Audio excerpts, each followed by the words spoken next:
नमस्कार, आप देख रहे हैं IBC 24 good morning Madhya Pradesh के साथ मैं हूं रुमाना अलवी। इस बुलेटिन में हम आपको बताएंगे कि क्या कुछ रहने वाला है आज एमपी में खास, लेकिन उससे पहले नजर हेडलाइंस पर। आज चैत्र नवरात्रि का आखिरी दिन, रामनवमी पर देश भर में होंगे आयोजन। भोपाल में बेटियों से संवाद करेंगे सीएम शिवराज। मध्य प्रदेश कांग्रेस ने शुरू किया मेरा घर राहुल गांधी का घर कैंपेन। कांग्रेस पदाधिकारियों ने राहुल को दिया अपने घर आने का न्योता।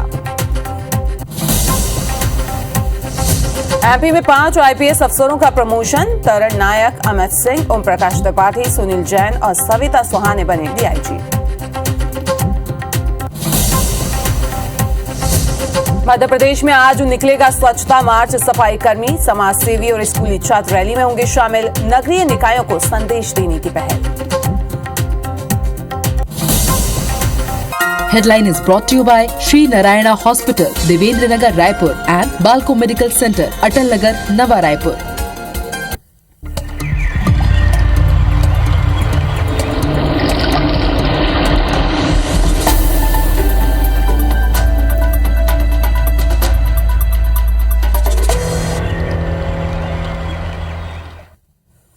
और बुलेटिन की शुरुआत करेंगे इस वक्त की बड़ी खबर के साथ। खबर हटा से आपको बता दें, जहां शख्स ने बाइक में आग लगा दी है। सनकी शख्स ने खुद की बाइक में आग लगाई है। पत्नी से विवाद के बाद बाइक में उसने आग लगा दी और आग लगने से बाइक जल के खाक हो गई है। हटा थाना इलाके के ककराई की ये पूरी घटना है और ये तस्वीरें भी आपको दिखा रहे हैं, जहां पे सनकी शख्स ने पत्नी से विवाद के बाद अपनी बाइक में आग लगा दी और बाइक जलकर खाक हो गई है। हटा थाना इलाके के ककराई गांव की ये पूरी घटना है। ये तस्वीरें भी आप देख सकते हैं, ककराई की ये घटना है। आईबीसी 24 पे एक्सक्लूसिव तस्वीरें हटा की ये देख रहे हैं, जहां गुस्से के बाद बाइक में आग लगाई है। पत्नी से शख्स का विवाद हो गया था और विवाद के बाद बाइक में आग लगाई है। आग लगने से बाइक जलकर खाक हो गई।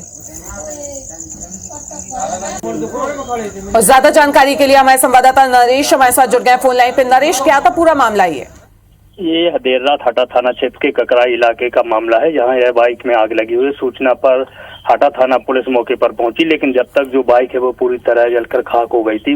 बताया जा रहा पति पत्नी के विवाद में यहाँ पति ने खुद ही अपनी बाइक में आग लगा दी, जिसमें बाइक पूरी तरह जल गई। हटा थाना पुलिस ने जो मौके पर पहुंची है और आरोपी पति जो है टीकाराम को हिरासत में लेकर मामले की जांच की जा रही है। गनीमत रही कि बाइक की जो है आग है बाट के दूसरे घरों तक नहीं पहुंची, अन्यथा आगजनी का बड़ा हादसा भी हो सकता था। जी चलिए, एक बड़ा हादसा होने से यहाँ पे टल गए। तमाम जानकारी के लिए आपका बहुत बहुत शुक्रिया।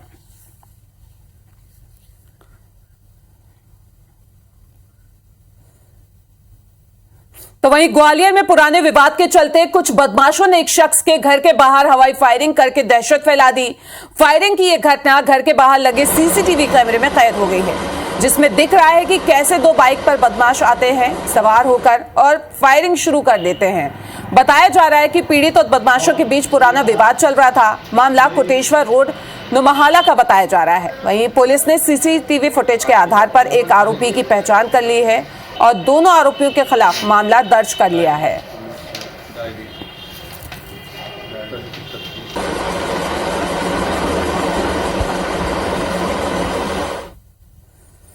भोपाल में सीएम शिवराज ने राहुल गांधी की सदस्यता खत्म होने को लेकर बड़ा हमला बोला है, जिसे लेकर कांग्रेस तिलमिला गई है। कांग्रेस नेताओं ने भी पलटवार किया है। देखिए एक रिपोर्ट।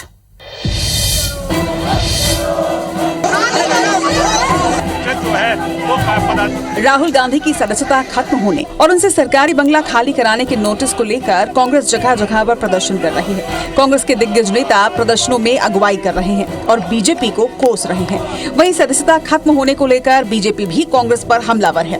भोपाल में सीएम शिवराज सिंह चौहान ने राहुल गांधी पर बड़ा हमला बोला है। उन्होंने कहा कि राहुल गांधी अहंकार में डूबे हैं और कांग्रेस के लिए राहु बन गए हैं। कि कांग्रेस देश के लिए समस्या है और कांग्रेस की समस्या राहुल गांधी हैं। राहुल गांधी कांग्रेस के लिए राहुल नहीं राहु बन गए। इसलिए पूरे देश में तो अमृत काल चल रहा है, कांग्रेस में राहु काल चल रहा है। वहीं छत्तीसगढ़ के सीएम भूपेश बघेल ने शिवराज के राहुकाल वाले बयान पर पलटवार किया है और पूछा है कि क्या इसमें एफआईआर नहीं बनता। सर, शिवराज सिंह कह रहे हैं कि देश में अमृत काल चल रहा है, लेकिन कांग्रेस में राहुल काल चल रहा है सर, और राहुल गांधी को बोल रहे हैं। अब इसमें केस बनता है कि नहीं बनता? इसमें एफआईआर कर देना चाहिए। मतलब हद करते हैं ये लोग। अमृत काल चल रहा है लोकतंत्र के 75 साल स्थापना और लोकतंत्र ही खतरे में है। उधर राहुल के हमले को लेकर भोपाल में कांग्रेस ने प्रेस कॉन्फ्रेंस कर पलटवार किया है। महाराष्ट्र के पूर्व सीएम पृथ्वीराज चौहान ने कहा है कि ध्यान भटकाने के लिए सीएम शिवराज सिंह चौहान ने यह बयान दिया। उन्हें राहुल गांधी की पढ़ाई की जानकारी नहीं है। मुख्यमंत्री मुद्दे को भटकाने की कोशिश करिए। एक सीधा साधा प्रश्न पूछा है, नरेंद्र मोदी जी से पूछा है, जांच एजेंसी से पूछा है, ये पैसा किसका है? उसका जवाब आप नहीं देना चाहते, उसका जवाब नरेंद्र मोदी जी नहीं दे सकते और आप मुद्दे को भटका रहे हैं। राहुल गांधी की सदस्यता जाने पर सियासत थम नहीं रही। कांग्रेस और बीजेपी दोनों ही दल एक दूसरे पर हमलावर हैं। अब देखना होगा कि चुनावी साल में दोनों के एक दूसरे पर बयानों के तीर चलाने को जनता किस तरह से लेती है। खबर भोपाल से बता दें, जहां पे कांग्रेस का मेरा घर राहुल गांधी का घर अभियान शुरू होगा। एमपी में कांग्रेस ने शुरू किया है इस अभियान को। मेरा घर राहुल गांधी का घर अभियान शुरू किया है कांग्रेस ने। कांग्रेस पदाधिकारियों ने अपने घरों के बाहर पोस्टर भी लगाए हैं। मेरा घर राहुल गांधी का घर के ये पोस्टर जो है पदाधिकारियों के घर के बाहर लगाए गए हैं और पोस्टर के जरिए कांग्रेस पदाधिकारियों ने उनको न्योता दिया है, राहुल गांधी को अपने घर आने का न्योता दिया है। कांग्रेस प्रवक्ता आनंद जाट का बयान भी इस पे सामने आया। मोदी सरकार सरकारी आवाज से निकाल सकती है, हमारे दिलों से कैसे निकालेगी केंद्र सरकार? सवाल पूछ रहे हैं।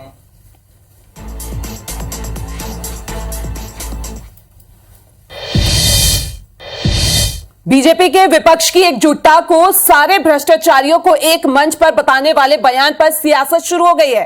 प्रदेश के पूर्व वित्त मंत्री और जबलपुर से विधायक तरुण भानोत ने इसको लेकर पीएम मोदी और भाजपा पर तीखा हमला बोला है। तरुण ने कहा है कि भाजपा के लोग कल तक राष्ट्रभक्त होने के सर्टिफिकेट बांटा करते थे, जब विपक्ष को ईमानदार या भ्रष्टाचारी होने के सर्टिफिकेट भी देने लगे हैं। भानोत ने कहा कि जो भी विपक्षी नेता सरकार से सवाल पूछता है उसके चरित्र पर सवाल उठा दिए जाते हैं। कहा कि देशभक्ति का टैग दे रहे थे। भ्रष्टाचारियों को संरक्षण आप देंगे।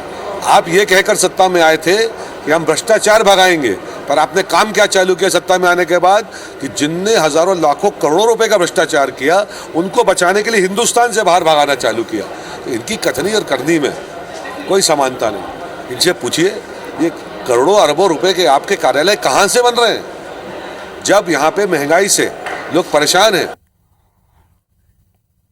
और दिल्ली से बड़ी खबर, जहां एआईसीसी ने श्याम श्रीवास्तव को एक बड़ी जिम्मेदारी दी है। एमपी कांग्रेस के एक्स सर्विसमैन डिपार्टमेंट के अध्यक्ष उनको बनाया गया है। Retired major general Shyam Srivastava हैं। एआईसीसी महासचिव केशरी वेणुगोपाल ने यह आदेश जारी किया है। तो एक नई जिम्मेदारी यहां पे कांग्रेस ने उन्हें सौंपी है। एआईसीसी महासचिव ने यह आदेश जारी किया है। एआईसीसी ने श्याम श्रीवास्तव को यह बड़ी जिम्मेदारी दी है, आपको बता दें।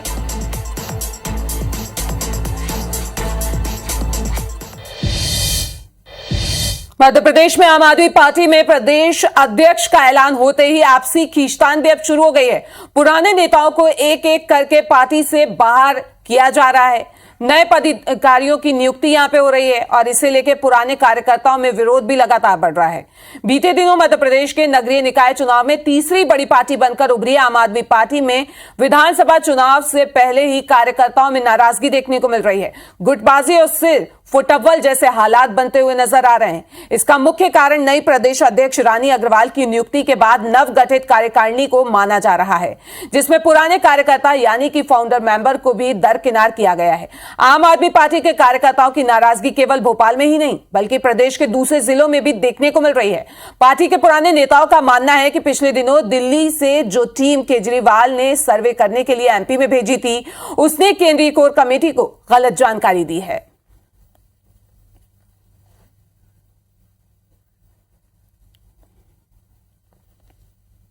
एक्चुअली नाराजगी का एक सवाल भी इसलिए उठता है कि लोगों ने काम करा है, फाउंडर्स मेंबर हैं पार्टी के, वो एक उम्मीद लगाए थे कि इस बार कुछ अच्छा होगा। क्योंकि नाराजगी पहले भी थी लोगों के अंदर, क्योंकि पहले काम नहीं करने दिया जा रहा था लोगों का था, और अब लग रहा था कि कुछ काम करने के लिए स्पेस मिलेगा।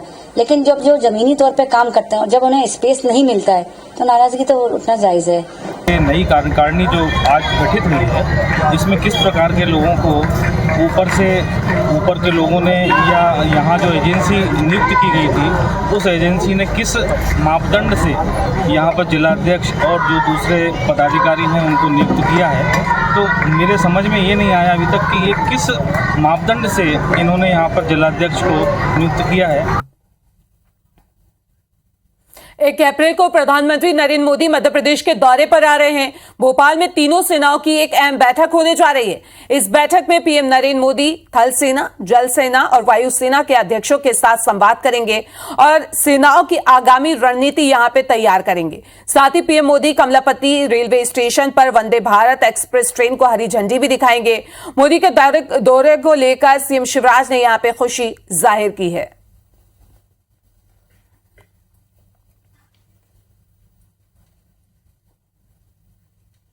और इस बात के लिए धन्यवाद देता हूं कि उन्होंने अपनी कॉन्फ्रेंस के लिए भोपाल को चुना। तो भोपाल में स्वागत है।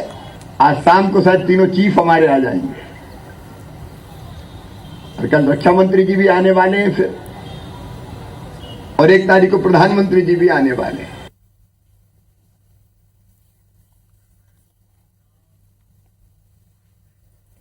मध्य प्रदेश में आंगनबाड़ी कार्यकर्ताओं की हड़ताल मासूमों के पोषण पर भारी पड़ रही है।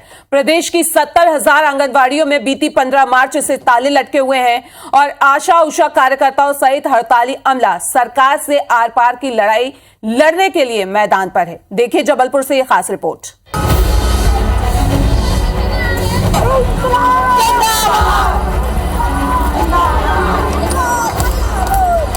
जबलपुर की ये 2 तस्वीरें देखिए। पहली तस्वीर रैली निकालती आशा उषा कार्यकर्ताओं की और दूसरी तस्वीर बंद आंगनबाड़ी केंद्रों की। जाहिर आंगनबाड़ी कार्यकर्ताओं की हड़ताल नौनिहालों के पोषण पर कितनी भारी पड़ रही है। प्रदेश की 70,000 आंगनबाड़ियों के दरवाजों पर बीती 15 मार्च से इसी तरह ताले लटके हैं। जबलपुर के भी 2,483 आंगनबाड़ी केंद्र बंद होने से न बच्चों को और न ही गर्भवती महिलाओं को पोषण आहार मिल पा रहा है। आईसीडीएस के संयुक्त मोर्चे की हड़ताल में परियोजना अधिकारी, पर्यवेक्षक, आंगनबाड़ी कार्यकर्ता और सहायिका शामिल हैं। इनका कहना है कि वेतन बढ़ाने समेत अपनी 9 सूत्री मांगों को लेकर अब वो आर पार की लड़ाई लड़कर रहेंगी। सरकार हमको जीने लायक वेतन दे और रिटायर होने पे हमको पेंशन दे, और जो मिनी आंगनवाड़ी केंद्र है उन मिनी आंगनवाड़ी केंद्रों को पूर्ण केंद्र में विकसित करे, और परियोजना अधिकारी, सुपरवाइजर जो 30 वर्षों से काम कर रहे हैं उनको कोई पदोन्नति नहीं है। सुप्रीम कोर्ट की गाइडलाइन के मुताबिक जरूरतमंद बच्चों को साल में 300 दिन का पोषक आहार हर हाल में देना जरूरी है, लेकिन हड़ताल से इस निर्देश का पालन नहीं हो रहा है। महिला एवं बाल विकास विभाग के अधिकारी के मुताबिक उन्होंने पोषक आहार वितरण की खातिर दूसरे विभागों की मदद के लिए पत्र लिखा है।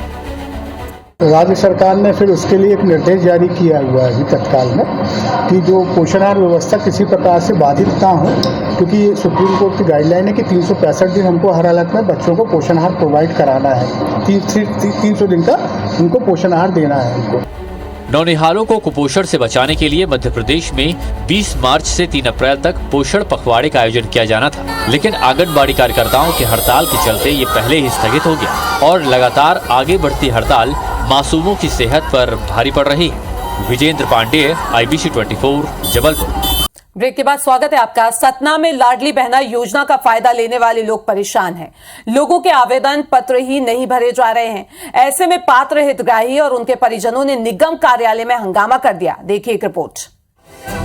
सतना में लाडली बहना योजना का लाभ लेने वाले रजिस्ट्रेशन न होने की वजह से परेशान लोगों ने निगम दफ्तर में जमकर हंगामा मचाया। दरअसल योजना का लाभ लेने वाले पंजीयन के लिए बनाए गए केंद्र पहुंच रहे हैं, लेकिन सर्वर डाउन या दूसरी वजह से लोगों का रजिस्ट्रेशन नहीं हो सका। जिले में अब तक 9,000 ही पंजीयन हो पाए हैं, जिससे गुस्साए लोगों ने निगम दफ्तर के बाहर जमकर हंगामा किया। लेकिन निगम ऑफिस में नगर परिषद की बैठक चल रही थी बैठक में खलल से गुस्साए आयुक्त ने लोगों को जमकर फटकार लगाई। घर से आते हैं परेशान होके चले जाते हैं, फार्म में कोई सर्वर ही नहीं रहता किसी दिन, कुछ नहीं बोलते। यहाँ 2 बार आए, बस बोल देंगे यहाँ से वहाँ लेकर पान चल जाओ, कह देंगे यहाँ से वहाँ चले जाओ, बस हो गया। लक्ष्मी लाडली बहना के योजना का होना है, फार्म नहीं भरा जा रहा है हम लोग का।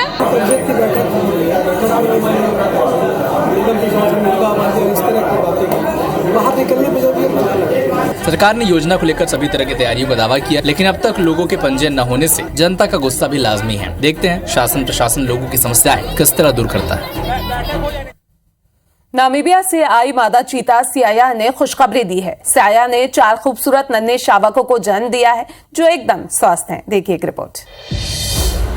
वन्य प्रेमियों के लिए बेहद खुश कर देने वाली खबर है। कूनों में चीते के शावकों की किलकारियां गूंज रही हैं। दरअसल नामीबिया से लाई गई मादा चीता सियाया ने 4 शावकों को जन्म दिया है। 20 दिन पहले ही सियाया के प्रेग्नेंट होने की जानकारी कूनो नेशनल पार्क के प्रबंधन को मिली थी, जिसके बाद मादा चीता को विशेष निगरानी में रखा जा रहा था। सियाया की निगरानी के दौरान अफसरों को जानकारी लगी और देखा तो 4 और 5 नंबर के बाड़े के पास घनी झाड़ियों में 4 शावकों की आवाज सुनाई दी, जिसके बाद कूनो नेशनल पार्क में अफसरों ने एक दूसरे को मिठाई खिलाकर बधाई दी। सीएम शिवराज ने भी खुशी जताई है। नामीबिया से जो शुरू में 8 चीते लाए गए थे उसमें से एक मादा है जो सियाया है और ये लगभग 2-3 दिन पहले के जन्म होना लगता है। तो देखने से नॉर्मल उसकी मदर और बच्चे सभी स्वस्थ लग रहा है। लेकिन सियाया ने अब 4 शावकों को जन्म दिया है और स्वस्थ है।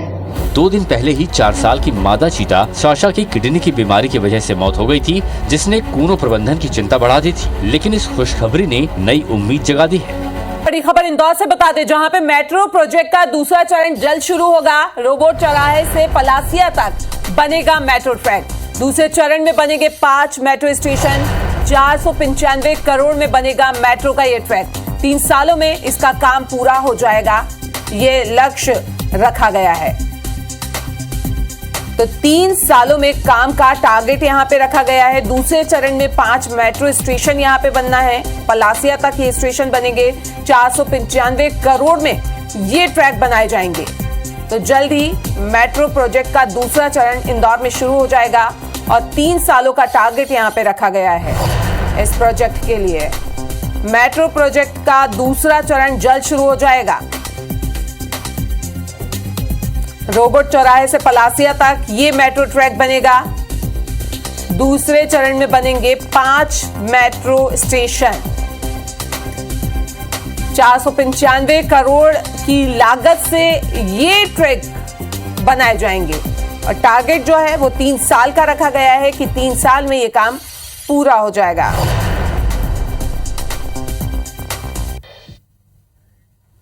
जबलपुर के आदित्य कालचा ने गेट यानी कि graduate aptitude test in engineering में देश भर में 9वीं रैंक हासिल की है। गेट की मेरिट लिस्ट में नाम आने वाले आदित्य कालचा को सेना के रिसर्च संस्थान DRDO में साइंटिस्ट की जॉब ऑफर की गई है। आदित्य ने इस सफलता का श्रेय अपने परिवार को दिया है।